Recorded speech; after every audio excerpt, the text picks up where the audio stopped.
Halo, nah untuk yang kuliah kalibrasi centrifuge refrigerate, Ibu memilih menggunakan YouTube channel ini aja karena ketika merekam PPT-nya secara langsung melalui pilihan rekaman di PPT itu gresek-gresek ya suaranya. Nah, ini mungkin suaranya akan lebih jelas, tapi akan ada tambahan suara ayam-ayam kayak gitu ya, dan akan agak gerak-gerak dikit soalnya Ibu nggak pakai tripod sama sekali, jadi menggunakan kepala tangan. Oke, kita lihat ya.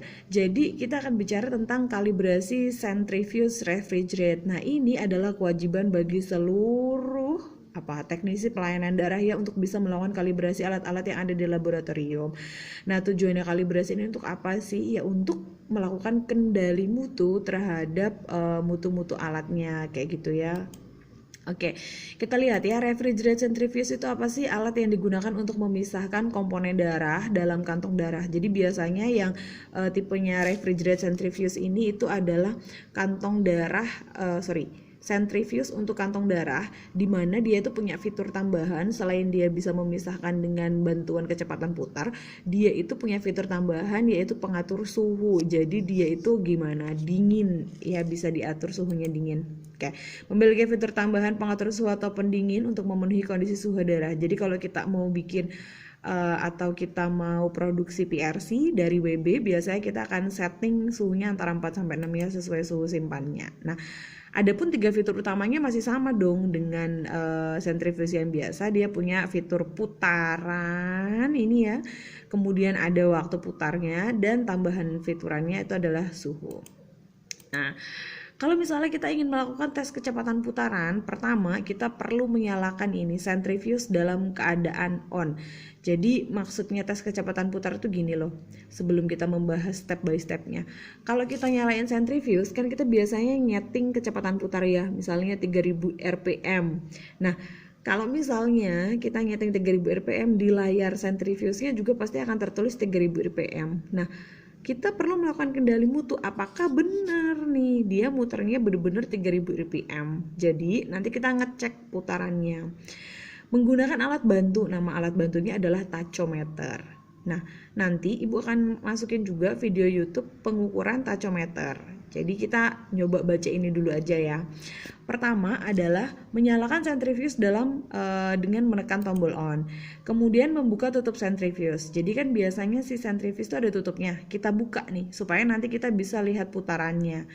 Oke, kemudian kita menyeting waktu putar di 60 detik. Kalau misalnya centrifuge kita nggak ada 60 detik ya, berarti nanti kita bisa setting dalam waktu beberapa menit yang ada di sana. Misalnya 5 menit ya udah berarti pakainya 5 menit gitu ya. Kemudian setting kecepatan putar. Nah, karena nanti ini praktikumnya pengujiannya 3 kali, di situ Ibu tulis settingnya 1000, 2000, 3000. Tapi sebenarnya bebas banget ya. Kalian bisa nyeting di 3000 rpm, 4000 rpm, 5000 rpm.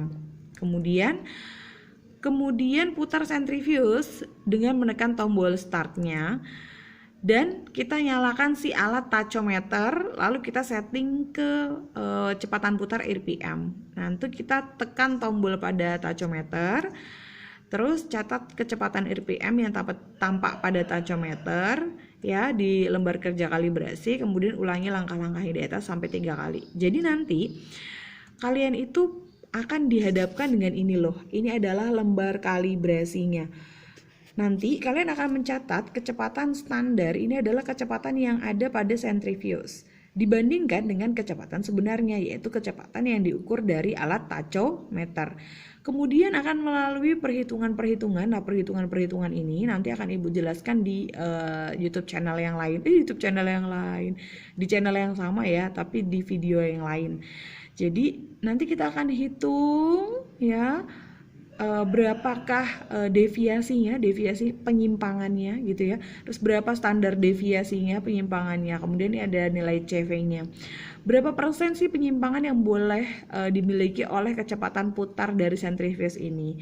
Nah, kalau kita baca, ternyata batas toleransi yang diinginkan itu kalau bisa kurang lebih 1% aja gitu ya. Nilai koreksi standar sama dengan kecepatan sesungguhnya, kecepatan standar. Nah, jadi nanti kita akan ngitung ini SD-nya, standar deviasi. Pakai akar dari jumlah XI dikurangi X kuadrat dibagi N. Kemudian kita ngitung CV-nya adalah si standar deviasi yang kita punya tadi dikali 100% dibagi X. Nah, nanti ini ada penjelasannya sendiri ya di video lain. Nah, kita maunya hasil analisis kecepatannya itu adalah dia punya CV harusnya kurang dari 5%. Jadi nanti kalau kita hitung-hitung, oh CV-nya kurang dari 5%, berarti alat itu dinyatakan dalam keadaan baik ya. Nah, kayak gitu. Oke, hal yang sama nanti kita akan lakukan untuk waktu. Nah, nanti kita nyeting waktunya. Kalau alat bantu waktu itu nanti kita pakainya stopwatch ya. Jadi tes waktu itu untuk apa sih? Untuk mengetahui apakah kalau kita nyeting waktu di centrifuge, misalnya kita settingnya berapa? 5 menit, dia benar-benar putar 5 menit enggak? Atau jangan-jangan dia kurang dari 5 menit sudah berhenti. Nah, untuk itu kita perlu melakukan kalibrasi terhadap waktunya. Nanti caranya gimana? Kita nyalain centrifuge itu berbarengan dengan nyalain stopwatch, intinya sih kayak gitu. Ketika centrifuge-nya berhenti, stopwatch-nya juga akan berhenti gitu ya, untuk tes waktu. Itu bisa dibaca lagi.